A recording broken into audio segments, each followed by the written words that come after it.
Bonjour Lucie et bonjour Jacques. Bienvenue au balado à ton tour. Aujourd'hui, là, on va discuter vraiment de le développement de l'entrepreneur en personne. Comment on peut se développer en tant qu'entrepreneur, pas seulement avec l'entreprise, mais en tant que personne entrepreneur. Donc, Lucie, je vous laisse là, vous présenter, là, et puis Jacques, par la suite, là, je vous laisserai vous présenter pour vous dire à l'audience là, qui vous êtes, qu'est-ce que vous faites, et puis c'est quoi votre lien là, avec l'entrepreneuriat puis le mentorat surtout. Lucie. D'accord. Alors, Lucie Lemay, je suis présidente des enseignes Amtech Signature. Donc, chez nous, on fabrique, on conçoit, on installe, on fait l'entretien de tout ce qui est enseigne. Alors, on en voit beaucoup sur nos routes. Donc, je suis certaine que après m'avoir entendu, vous allez dire « Ah, ben oui, les enseignes, il y en a vraiment partout. » Donc, moi, je m'occupe de ce domaine-là. Je suis une femme très passionnée par, bien sûr, mon domaine. On n'en rêve pas la nuit, mais quasiment. Je suis toujours aussi axée solution pour, justement, aider le client qui me fait confiance. Donc, voilà ma brève présentation d'entrepreneur aujourd'hui. Super. Et j'ai l'occasion d'avoir Lucie parmi mon équipe de mentors parce que moi, je suis coordonnateur de la cellule de Dautré-Joliette. Il y a des cellules partout au Québec. Je suis aussi issu du monde des communications et j'ai mon entreprise en relations publiques aussi. Alors, je baigne dedans depuis tout près d'une quinzaine d'années. Alors, on fait une bonne équipe avec nos gens de mentorat, d'aider les jeunes entrepreneurs. Puis quand on dit jeune entrepreneur, là, ça peut être un entrepreneur qui est passé 40 ans à démarrer leur entreprise et qui est encore jeune, effectivement. Alors, c'est un peu ce qu'on fait dans ce beau monde-là, Anthony. Super. On a deux excellents invités aujourd'hui. Alors, on va passer au segment... Le cachet était très bon aussi, alors. On va passer au segment Ma première fois en rafale. Donc, je vais vous poser une liste de questions. Vous devez répondre là, avec le premier mot qui vous vient en tête, que ce soit, ça peut avoir l'air fou, le premier mot qui vient en tête ou quelques mots là, pour qu'on aille rapidement, puis ensuite on va retourner sur des questions. Si ça a l'air fou, tu me le laisses. OK. C'est bon. Alors, quand vous êtes prête, on va commencer. Oui. Alors, premier mentor qui vous a inspiré? Nicolas Duvernois. Premier moment de doute en tant que femme entrepreneur, Lucie? Quand j'ai eu beaucoup de billes à payer en plein hiver puis que je commençais. Alors, propane, loyer, voilà. Super. Quelle serait la qualité indispensable pour un entrepreneur selon vous?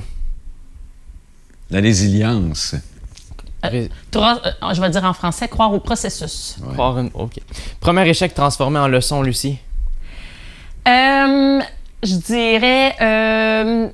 parfois de faire confiance un petit peu trop. Alors, j'ai dû apprendre à mettre ma main de velours dans le gant de fer. Là, c'est le contraire. Oui, ma main de fer dans le gant de velours. Puis ta première affiche, tu l'avais installée à l'envers. C'était un échec, ça. Oui. Mais c'était pour ceux qui marchaient sur la tête. Ouais. Votre premier succès marquant? Quand on a parlé de mon projet Salut Bonjour. Un livre qui a changé votre vision sur l'entrepreneuriat? 2x4 d'Alexandre Vézina. Mot qui décrit le mentorat selon vous, Jacques? Confiance. Premier conseil à votre vous plus jeune? Et suis ton instinct. Premier moment où vous avez pris un risque significatif? Quand j'ai acheté mon site pour la fabrication, alors c'était pas rien quand même. Là. Premier challenge en équipe où votre voix a dû s'affirmer? Moi, je gère des gars, même si j'adore ça. C'est sûr que je suis très douce, puis à un moment donné... Il faut que ça fonctionne. Ouais. Premier feedback difficile lié à votre rôle d'entrepreneur féminine? Quand j'ai commencé, c'est certain, la crédibilité et tout dans un domaine assez masculin. Premier mentoré dont le parcours vous a marqué? Ben, on pourrait parler peut-être d'un certain Anthony. Hein? Anthony Allary? Oui, assez spécial. Là. C'est bien gentil. Ça tombe bien. Jeune homme intelligent, créatif. Premier conseil que vous donneriez systématiquement aux jeunes femmes qui veulent se lancer en affaires? De s'entourer, de ne pas hésiter à parler des faiblesses qu'elles vivent, des difficultés. C'est vraiment c'est primordial. Premier succès inattendu au mentorat? Premier succès? Oui. Inattendu, attribuable au mentorat. Donc, un succès inattendu là, qui est à cause d'un mentorat? Donc... Ben, ça va être chauvin, Anthony, ce que je vais te répondre, mais ça fait plus de 12 ans que je coordonne la cellule de mentorat et tous les entrepreneurs qui sont passés chez nous, il n'y en a pas un qui a pas réussi. Alors, c'est tous des réussites. D'avoir un mentor, ça a l'air d'être une formule gagnante. Bien, merci beaucoup. Maintenant, on va approfondir là, quelques questions que vous avez vraiment accroché mon attention avec vos réponses. Là. Donc, Lucie, vous avez parlé de votre premier échec transformé en leçon. Est-ce que vous pouvez nous en parler un peu davantage? Comment vous avez géré ça? Puis comment vous êtes entouré là, pour passer par-dessus là, cet échec-là? Oui, en fait, un des échecs que j'ai eu, j'ai dû rembourser une dette qui ne m'était pas attribuée. Alors, malgré que je me suis défendue et tout, j'ai dû payer la dite dette. Et puis, je me rappelle, à ce moment-là, j'avais moi-même un mentor et qui m'avait dit « Écoute, Lucie, tu paies et tu continues. » Là, j'ai dit « Non, moi, je vais fermer. » Là. On parlait quand même dans les chiffres 5-0 quand même.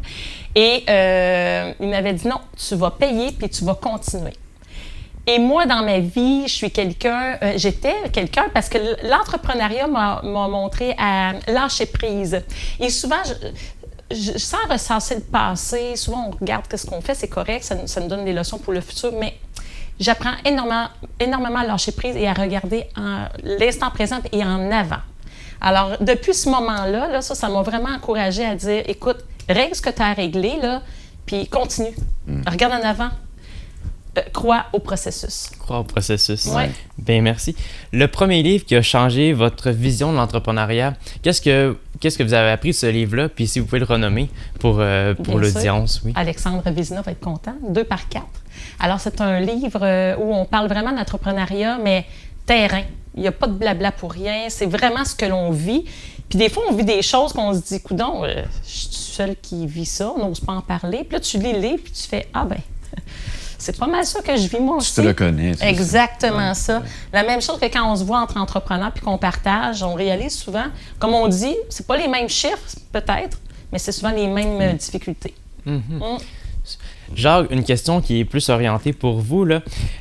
Comment vous décririez ça, le mentorat, puis les effets bénéfiques liés au mentorat, puis c'est quoi la valeur ajoutée à avoir un mentor, puis comment est-ce qu'on s'entoure là, d'un mentor? Là? Mais tu sais, tantôt, je te parlais de confiance. C'est ce qu'il y a au début de la relation, dans le jumelage, là, d'établir une confiance entre les deux. Après, ça devient une complicité. C'est exactement le mot que je voulais dire. C'est ça. Et ça se développe avec le temps. Puis c'est souvent, le mentor, il ne faut pas oublier, il n'y a pas de lien familial avec toi. Il ne fait pas partie de ton entreprise. C'est pas lui qui décide de l'entreprise, c'est du savoir-être et non du savoir-faire. Le savoir-faire, c'est toi qui s'en occupe. Mais c'est quelqu'un à qui tu peux avoir confiance. Il est totalement impartial face à tout ce que tu fais dans ton entreprise. Alors, il y a comme une complicité qui se fait. On parle d'une dyade. Hein? Une dyade, c'est ça. C'est l'expert avec le débutant, si tu veux, et les deux se complètent de belle façon, à merveille, autrement dit. Alors, Lucie, vous qui êtes ma mentor entrepreneur, là, comment est-ce que vous diriez là, aux jeunes des conseils là, pour soit entrer en confiance avec quelqu'un, un entrepreneur qui devient ton mentor? Comment on fait pour créer des liens qui sont vraiment plus basés sur l'entrepreneur en personne que son entreprise? Nous, la première fois qu'on avait discuté ensemble, on avait tout de suite là, parlé là, vraiment du développement personnel, puis de l'entrepreneur tel quel, et pour essayer de dissocier l'entrepreneur de son entreprise pour faire grandir les deux en même temps, là, si on veut. Donc, ce serait quoi vos conseils là, pour établir vraiment des liens de confiance puis bâtir là, et grandir en tant qu'entrepreneur là, soi-même? Mais même moi, je l'apprends. Tu sais, je veux dire, moi, je suis partie en affaires, j'avais 40 ans à peu près, là. Alors, j'arrivais d'un milieu, où j'étais rémunérée. Donc, l'entrepreneuriat, c'est l'humain puis c'est l'entreprise. Il ne faut pas oublier, des fois, moi-même, je l'oublie, on devient un package deal, c'est sûr, mais l'entreprise est là aussi pour nous faire cheminer, nous faire avancer. Puis pour en revenir au début de ta question, ça va souvent être une complicité, justement, qui naît. On le sent tout de suite lors de la première rencontre, hein? Les échanges, selon le degré aussi d'humanité, je dirais. Tu sais, moi, je suis là pour le savoir-être. Des fois, on me parle un petit peu du savoir-faire, mais je ne suis pas là pour conseiller de ce côté-là. Je suis vraiment là pour l'écoute, accompagner, m'assurer que tout va bien. Je suis joignable en tout temps. Donc, pour moi, tu sais, c'est important d'entendre et de voir ce qui se passe et aussi de voir ce qui se passe dans le non-verbal. Ça aussi. Parce que des fois, l'entrepreneur va dire « Ah, tout va bien », puis on le sent qu'il y a quelque chose. Des fois, c'est des petits détails, une moins bonne journée, une épreuve du jour, de la semaine. Puis, il ne faut pas oublier qu'il y a le personnel aussi derrière tout ça. On a tous nos événements de vie. Donc, c'est de faire confiance et puis, justement, de s'assurer que l'ouverture est là, c'est ça la confiance, puis qu'on puisse verbaliser ce qu'on vit. Extérioriser comment ça fonctionne, qu'est-ce qui se passe là, réellement avec une personne de confiance. Oui, puis je dirais aussi pour se faire rassurer. Oui. Moi, peut-être parce que j'en ai eu besoin parfois, je vais avoir tendance des fois à dire « Écoute, t'es pas seul, ce que tu vis, il me semble que ça fait du bien, ça. » Hein? Oui, le mentor, dans le fond, son premier mandat, après avoir établi une relation là, de confiance, là, c'est de travailler avec toi pour un peu de jouer à l'avocat du diable. Tu sais, tu te poses une question par rapport à ton entreprise, qu'est-ce que tu devrais faire et tout ça, et ton mentor ou ta mentor, dans ce cas-ci, va te poser plein de questions, puis à un moment donné, tu vas peut-être trouver ça un peu tannant en disant « Mais gars, j'ai pris l'air. » Mais c'est de pousser ta réflexion au maximum pour que tu prennes la meilleure des décisions et que tu l'assumes aussi, ça c'est important. Donc, vous diriez que est-ce que c'est important d'avoir un mentor en partant en entrepreneuriat? Ben oui. Non, excusez. Là. C'est certain que ça l'aide. Hein? Qu'est-ce que tu en penses? Je suis totalement d'accord avec vous. Merci. Maintenant, on va passer au segment qui est « Qu'est-ce qu'on n'apprend pas sur les bancs d'école? » Donc, comment est-ce qu'on peut grandir en tant qu'entrepreneur, puis vraiment développer le processus de extérioriser ses idées, extérioriser ses sentiments, puis dire à un moment donné, oh, OK, on arrête, on prend une pause, puis j'essaie de comprendre là, qu'est-ce qui se passe, puis je peux faire face à soit des challenges, soit des problèmes qui arrivent, et puis ne pas paniquer, puis prendre une grande respiration, puis ensuite là, diviser chaque problème, puis ensuite faire face à chaque problème un à la fois, pour passer au travers là, de la vague. Là. C'est tellement bien dit. Tu l'as tellement bien traduit. Des fois, c'est exactement ça, c'est de prendre le recul. Quand on vit des grands challenges, des gros défis, moi, quand ça me brasse un peu, là, des fois, j'ai besoin d'être seule. Puis là, de réfléchir à ce qui se passe, où est-ce que je m'en vais. Parce qu'on faut le dire, hein, on est souvent pris dans un tourbillon, ça roule, les semaines passent une après l'autre, et puis là, à un moment donné, on frappe un mur, puis là, on se dit, OK, qu'est-ce que je fais, où je m'en vais? Donc, c'est de se faire confiance, puis encore là, je vais le répéter, mais de s'entourer. Même quand on commence pas, on est un peu embêté de s'ouvrir. On veut pas que ça équivale à un échec où on dit, coudonc, elle a-tu de la misère avec son entreprise, elle? Tu sais, c'est pas ça, c'est qu'on vit tous nos défis. Donc, tu sais, moi aussi, à ce moment-là, je vais m'entourer de gens en qui j'ai confiance, puis avec qui je peux discuter. Des gens aussi qui vont me donner de la drive, tu sais, qui viendront pas nourrir l'insécurité, mais qui vont dire « Hey, Accès Solutions, t'as-tu pensé à ça? T'as-tu pensé à ça? » Des fois, on va peut-être être un petit peu plus dans le savoir-faire à ce moment-là, mais il faut du savoir-être pour justement se faire entendre aussi. Écoute, ce que tu vis, c'est vrai que c'est pas évident. Puis, écoute, t'es pas seul, on va être là ensemble. Se faire rassurer. Voilà. C'est tellement vrai ce que tu dis, Lucie, s'entourer de personnes, mais il faut, ce qui n'est pas facile, c'est de s'entourer des bonnes personnes. Des bonnes personnes. Exact. Puis pour les gens qui écoutent, genre, comment on fait pour avoir un mentor? Comment les gens ils vont rencontrer leur mentor avec la CJE? Comment on peut faire là, pour vraiment arriver avec une diade, puis avoir peut-être un mentor là, pour se lancer, là, veut pas, puis être accompagné? Là. Bien, je dois dire qu'il existe des cellules de mentorat sur l'ensemble du territoire québécois. Donc, pour les gens, c'est tout simplement de communiquer notamment avec son service de développement économique de la MRC. Ces gens-là vont être au courant parce que c'est pas uniforme au Québec. Il y a des chambres de commerce. Dans notre cas, c'est le Carrefour Jeunesse Emploi de Dautré-Joliette qui est l'organisme porteur. Mais au Québec, c'est des chambres de commerce, c'est des SADC, peu importe. Et ces gens-là vont vous expliquer comment ils fonctionnent, l'équipe des mentors qui est là. Chacune des cellules a un peu sa recette, si tu veux, là. Chez nous, c'est pas compliqué. Je vous explique comment ça fonctionne. Je vous fais remplir un petit document. J'envoie ça à mon équipe de mentors. J'ai une équipe de 12 mentors, là, incroyable. Eux vont regarder, dépendamment de leur disponibilité, parce qu'une chose à ne pas oublier, là, Lucie, elle est mentor, c'est du temps bénévole. Ils ne sont pas rémunérés, nos mentors. Si Lucie lève la main, oui, je voudrais rencontrer Anthony. Moi, je vous jumelle ensemble, vous vous rencontrez, et j'attends d'avoir le commentaire des deux. Si les deux me disent « Go, on part », on vient de former un jumelage, puis après ça, ben, vous volez de vos propres ailes. Super. C'est aussi simple que ça. C'est accessible. Accessible. Puis on se laisse du temps de part et autre. Si, justement, comme je disais tantôt, est-ce que la complicité se soude? Est-ce que ça va? Fait que ça aussi, c'est en toute liberté. Hein? Exact. Personne Moi, je suis là rien. comme support. Si jamais il y a quoi que ce soit, vous me faites signe. Sinon, pas de nouvelles, bonne nouvelle. Donc, ça veut dire que tout va bien. Super. Donc, deux mots de la fin.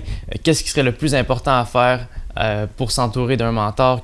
Quel qui serait un truc nécessaire à faire là, afin de bien s'entourer puis se développer en tant qu'entrepreneur? Est-ce que ce serait s'entourer de mentors puis s'entourer de gens autour de nous, des bons gens?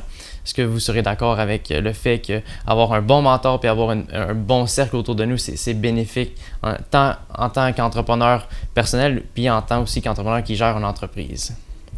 Oui, en fait, c'est de cogner à la porte du CJE pour quand on parle de mentorat, ou bien de s'entourer, ou je dirais même des fois seulement d'écouter des entrepreneurs qui réussissent, puis je le répète, qui réussissent et qui vivent aussi leurs défis. Moi, ce que j'aimais, des fois, j'écoutais du Nicolas Duvernois, tu sais, qui disait, écoute, il a commencé très, très, très petit, puis moi, je me disais, moi, je me dis souvent en entreprise, tout est possible. Tout est possible. Comme entrepreneur, l'an prochain, je ne sais pas où je peux être. Est-ce que je vais avoir développé d'autres projets? Tu sais, c'est sûr qu'on a toujours des projets quand on est entrepreneur. Donc, moi, des gens qui sont passionnés comme toi, là, tu vas voir, c'est super stimulant et c'est motivant. Il y a beaucoup de littérature qui existe, hein, comme tu viens de l'évoquer, Lucie. Ouais. Il y a on parlait de mentorat tantôt, et je vous ai parlé des MRC. Il ne faut pas oublier que partout au Québec, dans votre MRC, il y a un service de développement économique. C'est des services gratuits, donc n'hésitez pas. Il y a des femmes et des hommes qui travaillent là-dedans, qui sont des experts à tous les niveaux, financement, développement ou quoi que ce soit. Alors, tu t'entoures d'une équipe, et ça, c'est signe de réussite. Bien, merci pour ces judicieux conseils. Et puis maintenant, vous êtes prêts à vous lancer dans l'entrepreneuriat. Hop, hop, hop! Attendez! Il reste d'autres épisodes, entre autres un sur l'innovation.